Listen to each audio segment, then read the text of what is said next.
friends, Rosh HaShana is such a beautiful time of year that is filled with so many wonderful mitzvahs. Tekiyah Shofar, of course, is the most famous and the most well identified with the Yontif. One of the things that we do at home with our children and our spouses is the practice of simanim, which goes back to the times of the Gemara. Abaya says, Simna Milsa, that using foods that represent an omen for a good portent for the coming year has significance, and therefore it's important for a person to have at his Yom Tov meal, he should have the apple dipped in honey, he should have the pomegranate, he should have the dates and the leek, and so many of the other foods that remind us of a positive future for Klal Yisrael, a positive future for ourselves. I was just thinking that it's quite remarkable that on the day which is supposed to be filling us with awe and trepidation, we take foods which represent luxury and richness and sweetness. And by contrast, the only other day of the year where we have something at nighttime where we sit down with special foods is the night of the Pesach Seder. And the night when we're supposed to be celebrating our liberation and our freedom and our greatness as a people, we eat foods that remind us of our downtrodden history, of our oppression. We eat the matzah and we eat the maror. Isn't that an ironic twist of the way the calendar switches itself? I think one of the ideas that we're supposed to keep in mind, at least for Rosh Hashanah, is that it's wonderful to be able to express our connection to HaKadosh Baruch Hu while we're in the shul. The reason why we're supposed to dafka go home after davening on the night of Rosh Hashanah and have those foods at our table is specifically because it's a lot harder to show our spiritual connection to God at home in the midst of all of these rich and luxurious foods.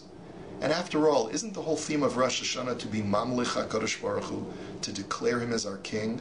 It's easy to make this nebulous, supernatural God as your King if you're standing in the synagogue in your holy state, completely segregated from your regular life. Is that when God is your King? But what about when you're in your home and you're surrounded by the people that you love and you're the balabas and you've got all of these luxurious and rich foods which remind you about your wonderfully indulgent lifestyle? Is that the time also to declare Hashem our King?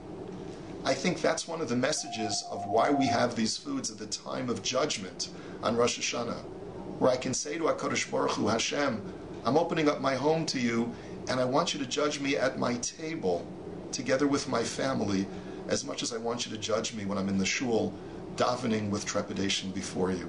Because ultimately I realize that in order for you to be my king, you've got to be my king in my home, as much as you are the king in my shul. And one other thing, my friends, and that is we have to remember that Ein Melech Below Am.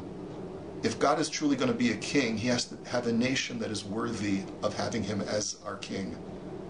And instead of doing things on Rosh Hashanah that remind us of our lowly, humble state, if Hashem is going to be declared as our king, we have to declare ourselves as a nation that is worthy of having such a king.